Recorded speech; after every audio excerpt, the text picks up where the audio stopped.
Hello guys, आज हम constitution के एक टॉपिक पे चर्चा करने आए हैं। डिस्कशन करेंगे हम आर्टिकल 123 के बारे में, मतलब कि राष्ट्रपति की अध्यादेश जारी करने की शक्तियों के बारे में। ठीक है, तो देखिए आर्टिकल 123 क्या बोलता है।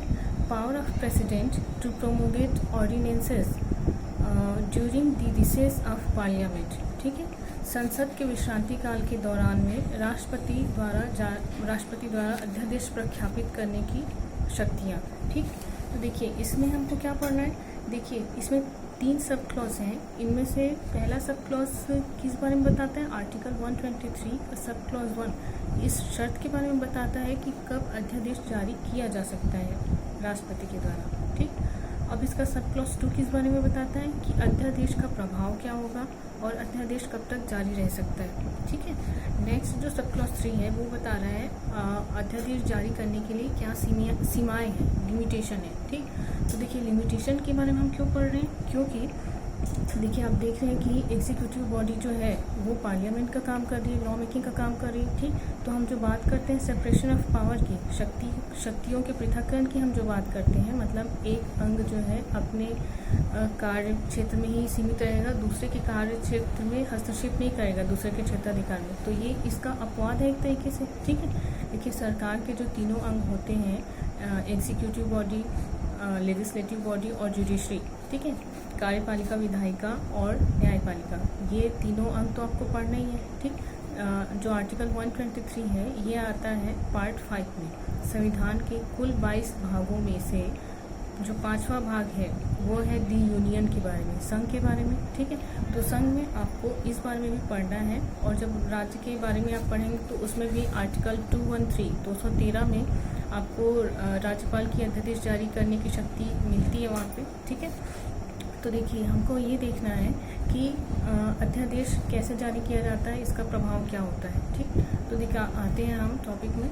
आर्टिकल 123 का जो सब क्लॉज 1 है वो किस बारे में बताता है कि शर्त क्या है। ठीक, तो देखिए इसमें बोला गया है कि राष्ट्रपति किसी भी समय एट एनी टाइम प्रेसिडेंट क्या कर सकते हैं, अध्यादेश जारी कर सकता है। ठीक है, लेकिन इट एनी, ये जो एनी टाइम वाली बात है वो कब काउंट होगी, कब मतलब आएगी प्रभाव में, जब the both houses of parliament are not in session. ठीक है, मतलब कि सदन जो संसद के जो दोनों सदन हैं वो अगर सत्र में है, अगर उनका सेशन चल रहा है तो उस टाइम के सिवाय एक्सेप्ट दिस कंडीशन। ठीक है, इस मतलब जो सत्र चल रहा है उस दौरान में राष्ट्रपति अपना आर्टिकल 123 का पावर यूज़ नहीं कर सकता। ठीक है, तो पहली कंडीशन यही होगी अध्यादेश जारी करने की कि दोनों सदन जो हैं सत्र में नहीं होने चाहिए, उसी टाइम पे जारी किया जा सकता है। दोनों सदन मतलब कि यूनियन के, जब संघ के बारे में बात करें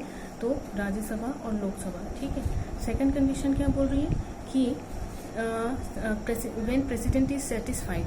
ठीक है, मतलब राष्ट्रपति को इस बात की संतुष्टि होनी चाहिए, उसका समाधान हो जाना चाहिए किस बारे में कि सर्कमटेंसेज आर एग्जिस्ट। ठीक है, ऐसी परिस्थितियां मौजूद हैं जिसमें which render it necessary to him to take immediate action। ठीक, राष्ट्रपति को ये समाधान हो जाता है कि ऐसी परिस्थितियां मौजूद हैं कि इमीडिएट एक्शन लेना, त्वरित कार्रवाई करना बहुत ज़रूरी है राष्ट्रहित में।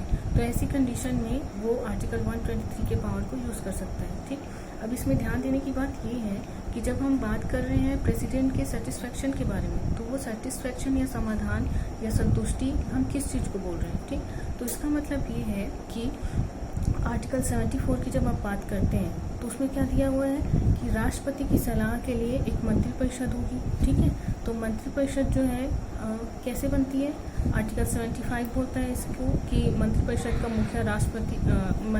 का मुखिया प्रधानमंत्री होगा, जिसकी नियुक्ति राष्ट्रपति द्वारा की जाएगी, और प्रधानमंत्री मंत्रिपरिषद के अन्य सदस्यों की नियुक्ति करेगा। ठीक है, और वो भी लोकसभा की कुल सदस्य संख्या के 15% से अधिक नहीं होने चाहिए। ठीक है, तो हम 74 में क्या देखते हैं कि मंत्रिपरिषद की सलाह पे राष्ट्रपति कार्य करता है। ठीक है, अगर वो सलाह को नहीं मानता है, अगर उसको लगता है कि सलाह पे पुनर्विचार करना चाहिए, तो पुनर्विचार के लिए वो वापस भेज भी सकता है अपने मंत्रिपरिषद को। ठीक, तो यहाँ पे जब आर्टिकल 123 की बात करें तो समाधान से मतलब यही है कि मंत्रिपरिषद की सलाह और साथ में राष्ट्रपति का खुद का विवेक खुद का उनका कॉन्शियस होना चाहिए कि ऐसी परिस्थितियाँ मौजूद हैं कि लॉ मेकिंग का काम करना है, ठीक है।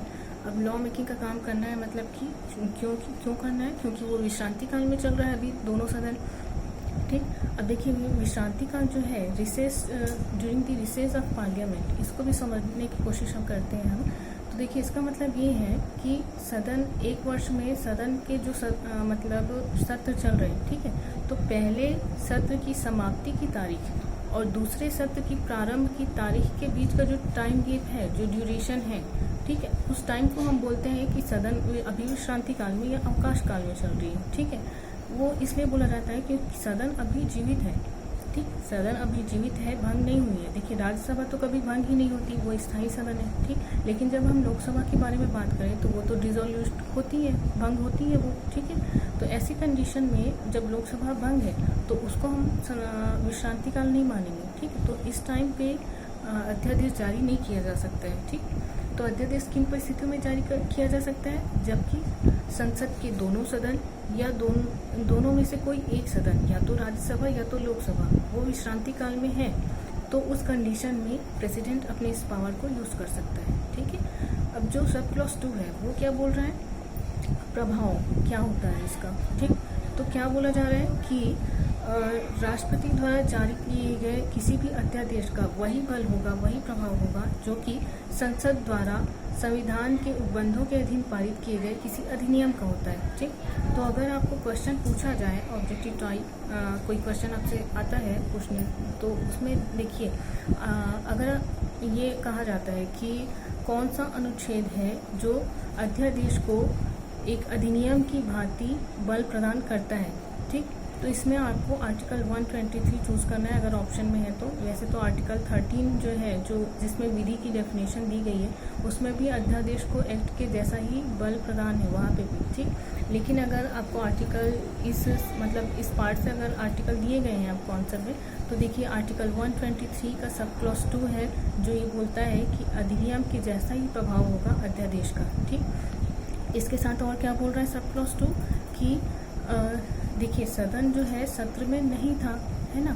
देखिए हम क्लॉज 1 में क्या बात कर रहे थे कि अगर दोनों सदनों में से कोई एक सदन सत्र में चल रहा है, उसका सत्र चल रहा है, सेशन में है, लेकिन दूसरा सदन अगर सत्र में नहीं है तो भी हम पारित नहीं कर सकते, तो भी हम लेजिस्लेटिव बॉडी से उम्मीद नहीं कर सकते कि वो लॉ पारित करे, इसलिए हमको आर्टिकल 123 यूज़ करना पड़ रहा था, ठीक। तो देखिए इसके पीछे का जो कारण है वो क्या है, लॉ कैसे बनता है आप जान ही रहे हैं। कोई भी बिल आ रहा है, दोनों सदनों में प्रस्तुत हो रहा है, वहाँ दोनों सदनों में पारित होने के बाद स्वीकृति के लिए जाता है प्रेसिडेंट के पास, उनके साइन के बाद ही वो एक्ट के रूप में बनता है और शासकीय गजट में प्रकाशित होता है, नोटिफिकेशन जारी होता है, ठीक।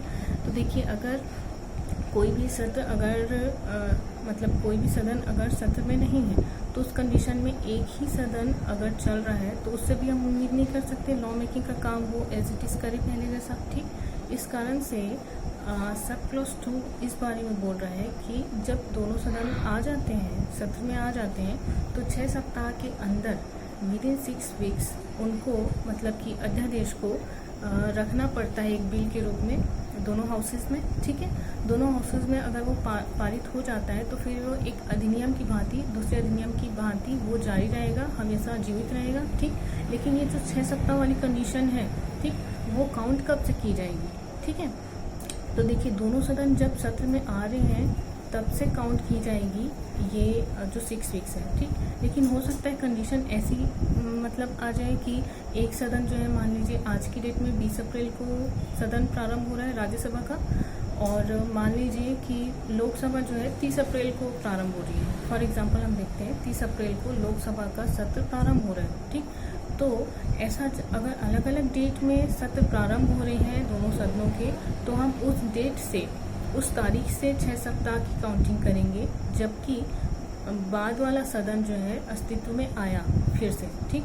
कहने का मतलब हम 30 अप्रैल को जब लोकसभा फिर से सत्र प्रारंभ कर रही है, उस डेट से 6 सप्ताह की तारीख को गिनेंगे, ठीक है। क्योंकि आप देख सकते हैं 6 सप्ताह कि 42 दिन, लगभग 1.5 महीने, तो 1.5 महीने का समय ऐसे ही निकल गया। तो आप पहले वाली डेट को अगर गिनोगे तो फिर उसको दोनों सदनों में पारित करने के लिए फिर से कम टाइम मिलेगा, ठीक है। इसलिए 6 सप्ताह की काउंटिंग अगर दोनों सदन अलग अलग डेट में सत्र में आ रहे हैं तो उस डेट से मानी जाएगी, उस डेट से काउंट की जाएगी जबकि बाद वाला सदन अस्तित्व में आ रहा है, ठीक। देखिए इसमें ध्यान ये भी रखना है, जो 6 सप्ताह वाली कंडीशन है, 6 सप्ताह वाली जो शर्त है उसमें 3 कंडीशन हो सकती है। पहला, 6 सप्ताह के अंदर या तो दोनों सदनों में वो पारित हो जाए और दूसरे एक्ट की भांति वो कार्य करे, जीवित रहे, ठीक।